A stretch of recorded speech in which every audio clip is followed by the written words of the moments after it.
Welcome everyone. Thank you so much for being here today. I know your time is valuable, so I want to make sure this session gives you something concrete to take back to your team. And before we start, drop a comment and let me know where you are joining from. Just put the name of the city or the company. We have people join from different countries, different industries, different company size, and that's exactly the point of the session, because PPWR doesn't care about your size, your sector, or where you base it. If your packaging touches the European Union market, these regulations applies to you. So feel free to drop questions in the comments throughout the session. I will be monitoring them and I will answer as we go. So now let's get into it. Well, a quick context on who I am and why I am the one talking about this.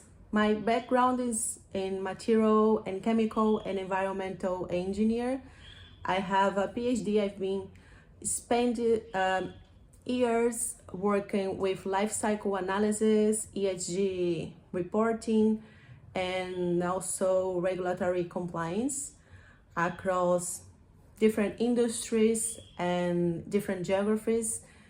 And more recently, I founded Smart Cycle, where we help companies navigate the European Union regulations such as PPWR, FPS, European Union DR, and European Union AI Act. My approach to sustainability is different from the traditional one, and I want to be honest about why.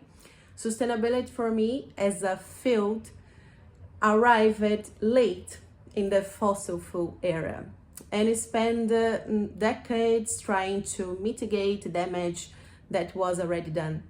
I believe that's the wrong strategy, and this moment in history, such as a digital era, gives us a chance to do it differently. That's why I moved from environmental science into material and chemical engineer, because changing a process before it pollutes is more powerful than cleaning up after it. And that principle applies directly to supply chains. Supply chain impact represents up to 90% of a company's total sustainability problem. And the most leaders don't fully understand that dimension yet. My goal here is to give you also to sustainability leaders free time to think about strategy and leadership, instead of spending their days managing fragmented data and firefighting. We take care of the data so you can focus on the decisions. So what I'm going to share today is not a general overview of the regulation. It's the specific gaps we see companies running into, and what actually needs to happen to close them.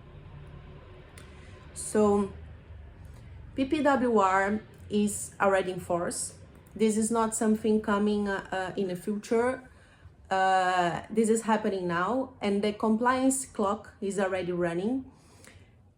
What we are seeing across companies of all sizes is a very consistent pattern. The regulation is no, but the preparation is not moving at the pace the deadlines require. So the reason is usually the same. Like, companies don't have a clear picture of what the law is actually asking for, in what sequence, and what they need to produce. And that creates a very specific set of risks. Basically, products detained in the European Union border So the full legal responsibility failing on your company, not on your supplier. And a question that nobody's answering clearly is this just compliance cost, or can it actually change something in how we operate it, how we can operate all the process of the company? In most cases, companies don't find out they have a problem until it's already too late to fix it clearly, you know. So which means more costs, which means more external consultants to bring in, more people to coordinate, and still not clarity on what to actually to do with all these data, you know. So that's the reality we are working inside, and I want to make sure you leave the session with a clear picture of where the risk actually is, you know, and where this can become a competitive advantage, not just a compliance costs. So, well, this is not a minor compliance update. PPWR replaces the previous packaging directive completely. It's a structural reset of how packaging compliance works in the European Union. Every company placing packaging on the European Union market is affected. Everyone, basically, all the small ones and the big ones: food, cosmetics, pharma, agribusiness, logistics. If there is a packaging involved, primarily, secondary, tertiary, these regulations applies, and it applies across all the three levels, you know. The primary packaging, what's in the direct contact with the product. The secondary packaging is what wraps and groups it, and the tertiary packaging is what is used for transportation. Each level assessed separately, basically. So no small companies exceptions, no exceptions based on your country of origin. The regulation requires three things that most companies doesn't have in place today, which is conformity declarations, which must be structured, legally valid, and issued per packaging type. Also mandatory labeling, which specific format and content requirements defined by the regulation. And supplier level traceability, meaning you need documentation from every supplier in your packaging chain, not just a general statement of compliance. The data might exist inside your supply chain, but if it's not structured correctly, it doesn't protect you. All of this involves a significant amount of data and a very specific process that has to be done in the right sequence. So if you miss one of the piece of the puzzle, you know, you have to go back and redo work you've already done. So that means more hours, more requests back to your suppliers, and less time of what actually matters, which is the real sustainability strategies. So a lot of people is struggling with all these data, of all the organization of the data, and they don't have the time to spend with the real sustainability strategies. So if your business is anywhere in this list, food and beverage, cosmetics, pharma, agribusiness, retail, logistics, manufacturing. These regulations applies to you. And if you export to Europe or sell to European clients, you are already inside the scope. The regulation doesn't ask where your company is based, it asks where your packaging ends up. And also I have a quick question. How many packaging suppliers does your company work with today? Just think about a number, or maybe you can drop a number in the comments. Just think about how many suppliers does your company work with today. And here's another risk that doesn't get discussed enough. If you don't comply, you lose markets to the competitors who will do. So basically, companies with a full traceability and clean documentation have something you don't: a governance story. And that governance story is part of ESG criteria, which means it directly affects access to financing, investor confidence, and long-term commercial partnerships. This is especially relevant for SMEs. Avoiding this process doesn't save you money. It can cost you access to financing you need to grow, And one more thing worth saying clearly. PPWR is the first regulation in a sequence. There are more rules coming. This is the first one. The August deadline is the first one. If the data isn't structured correctly now, the problems doesn't reset. They accumulate it. So every regulation that follows will build on the same foundation. Get it right once, and it compounds in your favor. Get it wrong, it will compound against you. So basically, it's what we are seeing now, and all of this ends up on a label.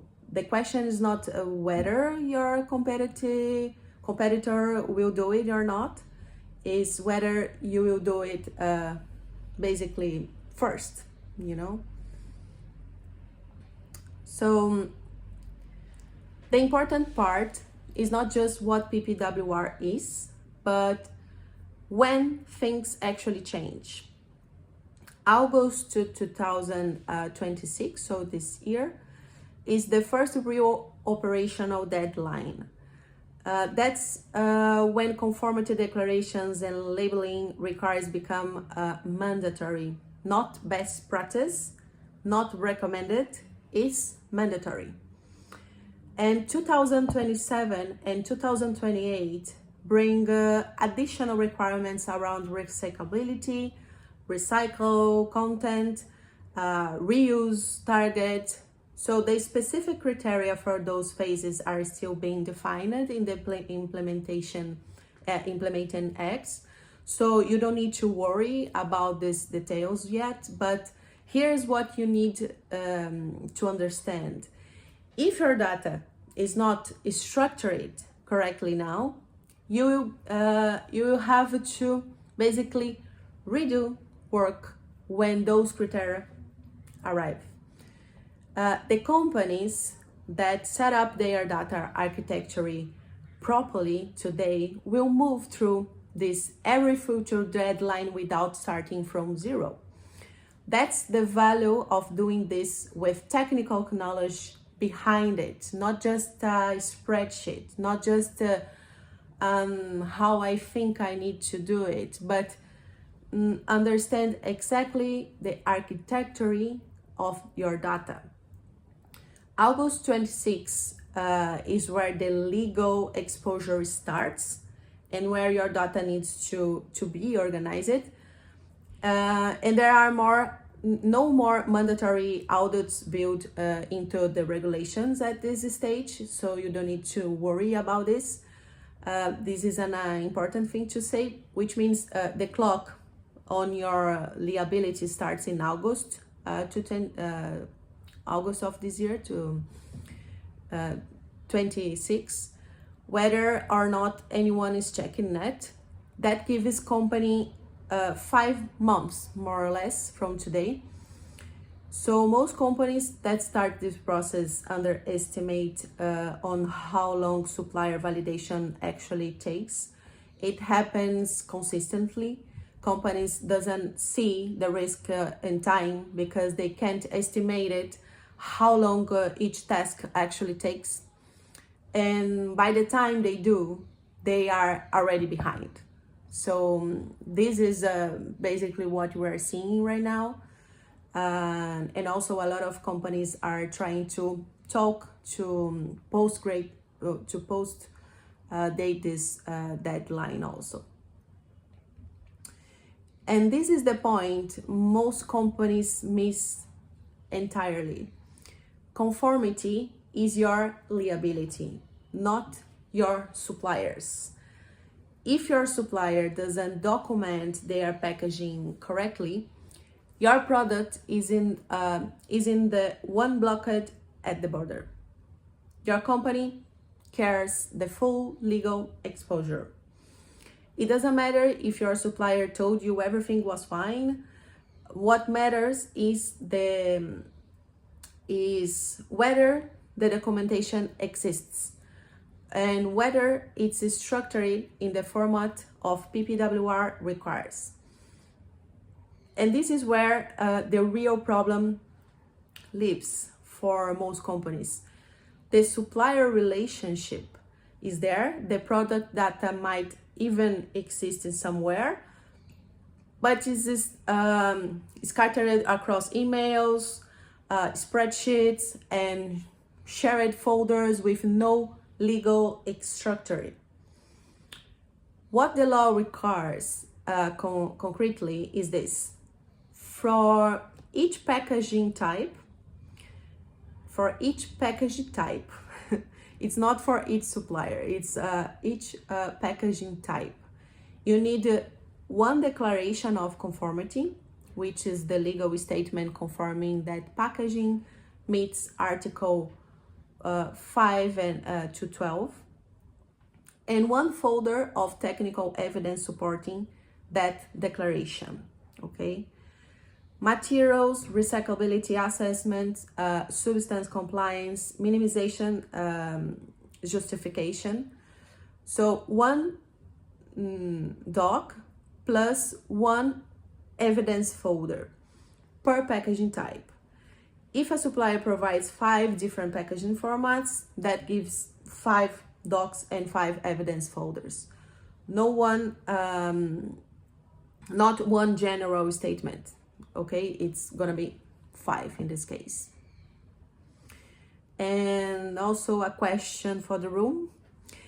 When you think about your packaging suppliers today, do you know which ones already have documentation in place and which ones don't? No?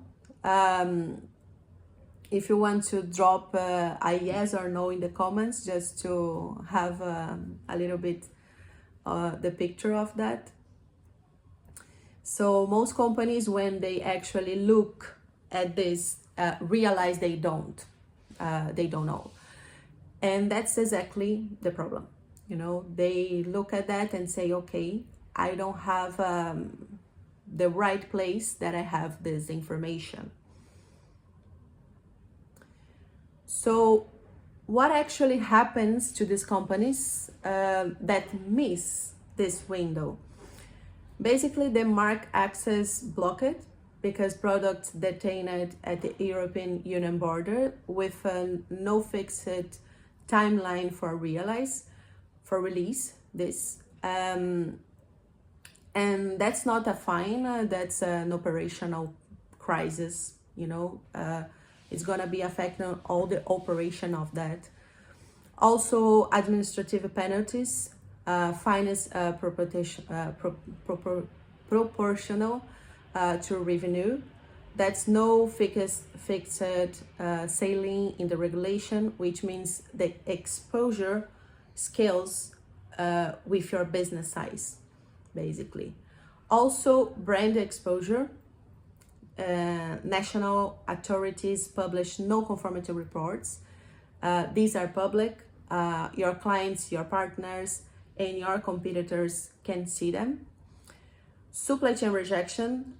European Union buyers and importers are already starting to require documentation from their suppliers.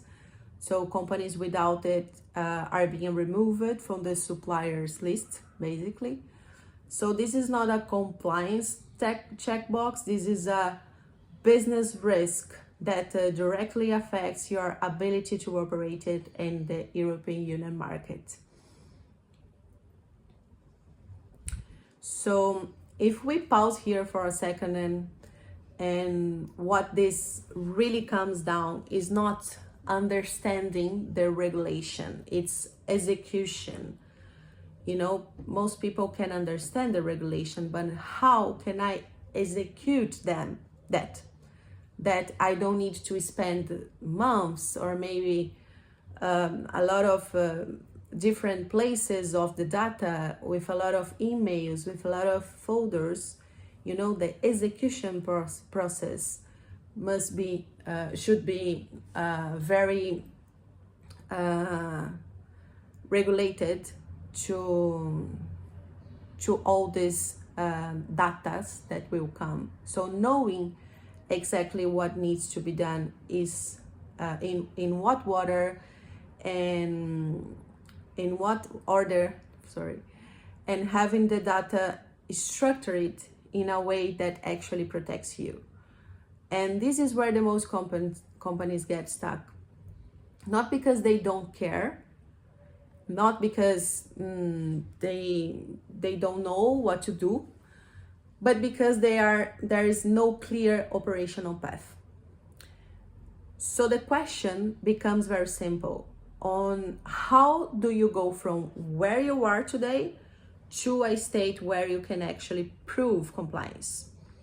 And that's exactly the gap we decided to solve.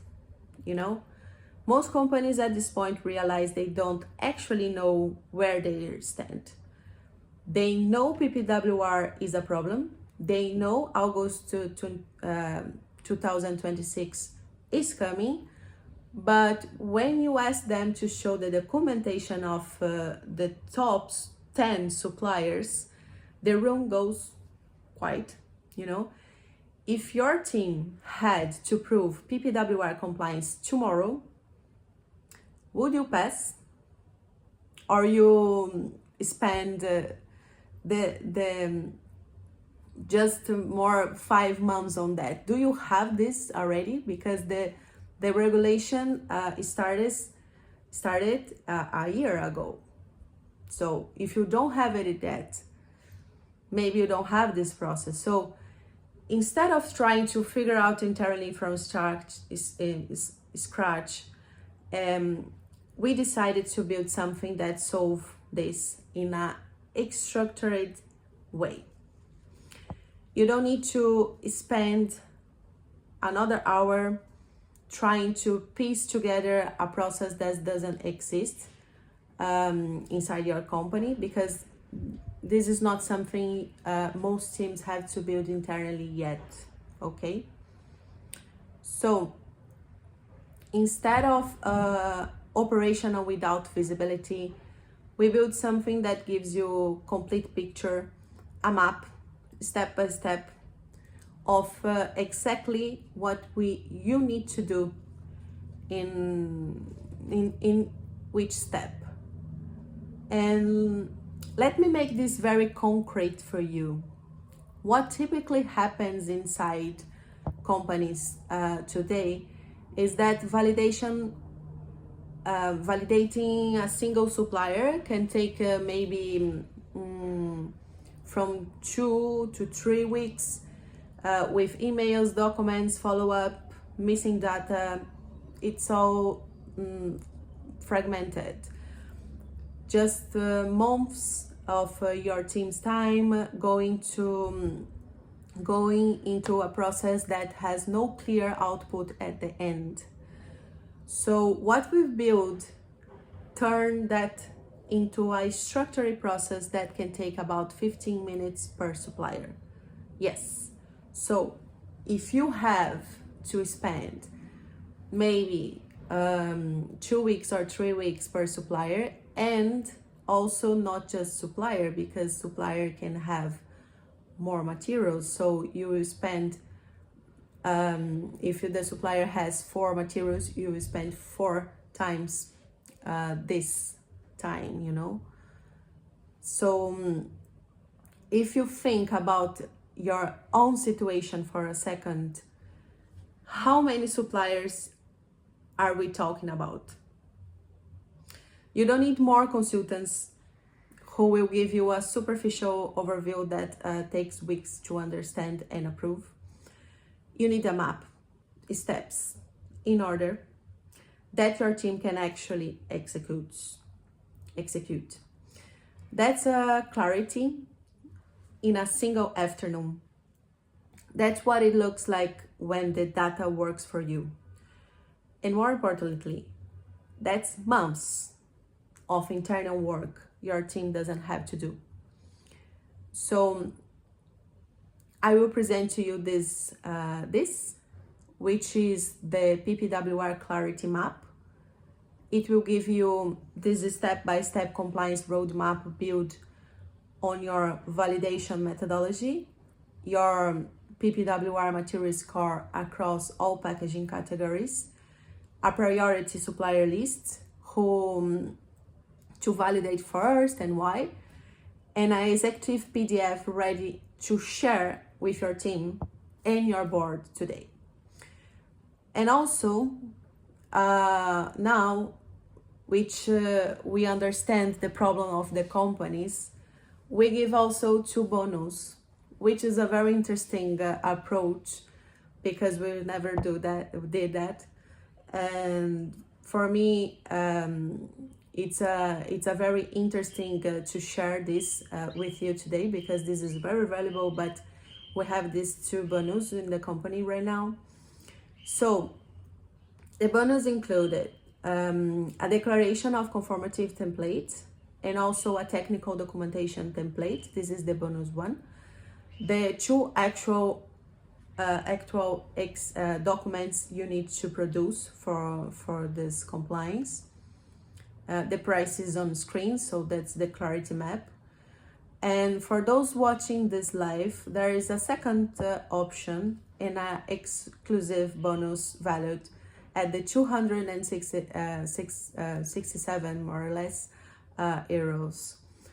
A lot of people think AI is just ChatGPT, or maybe you can build an automation agent with a prompt, or it will and make this works.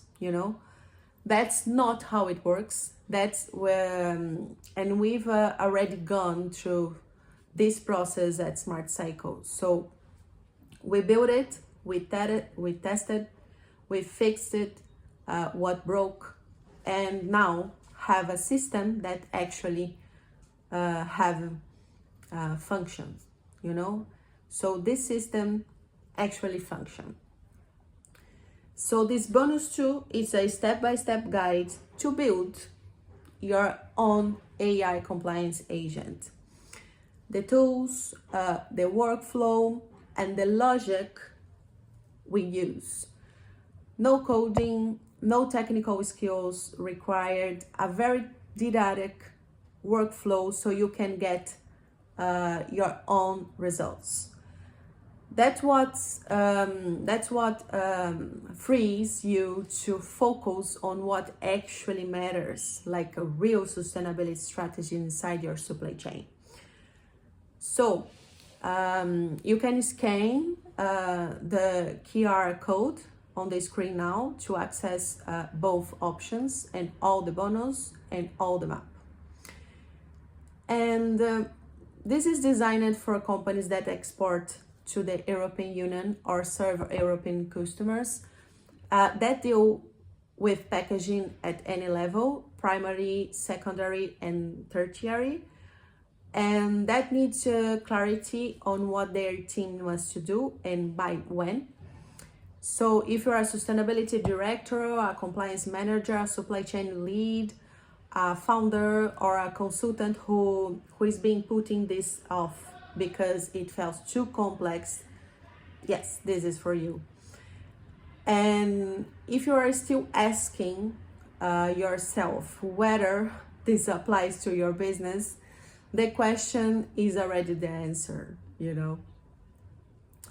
So what happened next? You will receive the session replay directly via LinkedIn within the next few hours. That the same message includes your access link to this map. So click check out instant access to the PPWR Clarity Map. Within minutes, you have the full compliance roadmap, the maturity score, and 2 document templates your company just needs to fill in, ready to use today. And also, this clarity map, it's an Excel spreadsheet that you can fill all the information, so you don't need to produce another Excel, another document that will produce more not represented data. And 2 bonus that represent months of work, so you don't have to do it yourself. The second bonus, as you saw, will give you all the roadmap and all the workflow to do your own AI agent for do this complying. So I want to leave you with one thought. Knowing about the PPWR is not the competitive advantage. What you do with your data once it's clean and structured, that's where the advantage is. So conformity is not an extra cost when you know exactly what to do. That's the message I want to give all the leaders and all the sustainability leaders. Conformity is not an extra cost. So it becomes a cost when your team spends its energy on operation instead of strategy, on collecting data instead of reading it. So we have the tools today that can do the operational work for you. That's exactly what AI is for, not to replace strategy, but to free you up to do it. So the map exists, the tool exists, and what happened next is your choice. So the companies that are going to struggle in 4 months, 6 or maybe 5 months are not the ones who didn't know. It's the ones who kept doing things the hard way when there are better options available. So thank you so much for being here today. I will not take more from your time. I hope these sessions helped you to clarify what you need to do. So, and if you are interested to do it so quickly in an afternoon, maybe you can have all the picture of this PPWR. So leave any questions in the comments. I will read every single one. I will answer all of them.